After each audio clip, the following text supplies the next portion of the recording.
Thank you, John. I hate to be the first man to listen to Dr. Cameron, but it's difficult to begin with. But listen to a man that meant so much in my life. It's just wonderful. And I'm just reminded in listening to him that in the story of Lazarus and all of the things that we read that Dr. Cameron so eloquently put between the lines, Jesus could have kept him from dying. Jesus could have done a lot of things, but he didn't.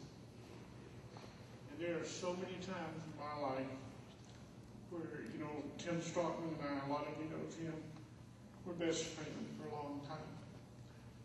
And Tim used to say, if God wanted to take us home, we'd give him plenty of chances. And we have. But he's been so good to me. And a lot of you have been through, as we get older, we all go through health issues. A lot of you have been through much more than I have. But I found over the last 5 or 6 years that God has brought more people into my life that not only love the Lord, but I know He sent them to do, the Scripture said, to love one another. That love me and my wife, my family, and rallied around us during those times. This November will be 5 years ago that I had a stroke and was in the hospital for 3 months. And our Bible study group, as part of our church, rallied around us like you're supposed to. And we had a man that came to my wife and said, I want you to get all your bills together in a bag and bring them to me and bring me your checkbook and I just want you to take care of Bubba. He said, you don't worry about anything else. And he did. I have a Christian boss who for 3 months deposited my check every week and paid me for 3 months while I lay in the hospital. And doctors and nurses came to know the Lord, and you immediately ask a lot of times, why? We say, why, Lord? Why did I go through this? But as my wife taught me, because she's always been such an encouragement to me, that nothing takes God by surprise. I didn't lay in the hospital and God was up in heaven going, Bubba's had a stroke, what are we going to do? He knew before that. He knew 6 weeks ago when I had a heart attack and had heart surgery. He knew that already. He knew that was going to happen. And he prepared me for that. And again, a lot of nurses, a lot of doctors heard the gospel. And, it's just the privilege that God has given me to do that. But we have 4 wonderful children, and I was just telling somebody right before lunch, as your kids get older, and I know all of you agree with me that, when Paul said there's no greater joy than to see your children walk in truth, there really is no greater joy. And we have 4 wonderful children, thanks to their mother, no thanks to me. Most of you that know me know that's true. But,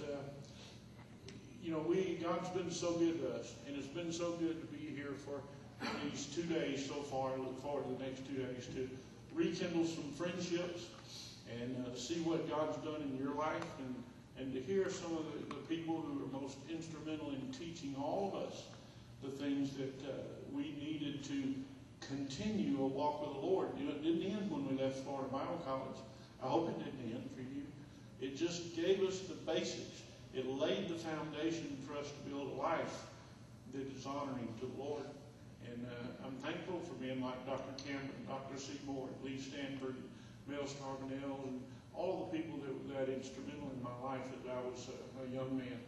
And it was just a time, somebody said earlier that the Alumni Association is a dinosaur. That it's going to die. But you know what? We don't have a corner on the market in the gospel. God finds somebody to stand in the gap always.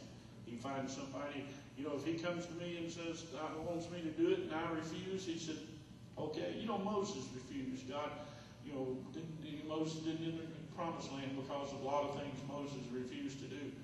But there are, you think about, Yep, the Alumni Association, the dinosaur, is going to be dead. But look at the legacy of Florida Bible College Alumni Association. Verbal Booth talked about his Bible colleges in the Caribbean.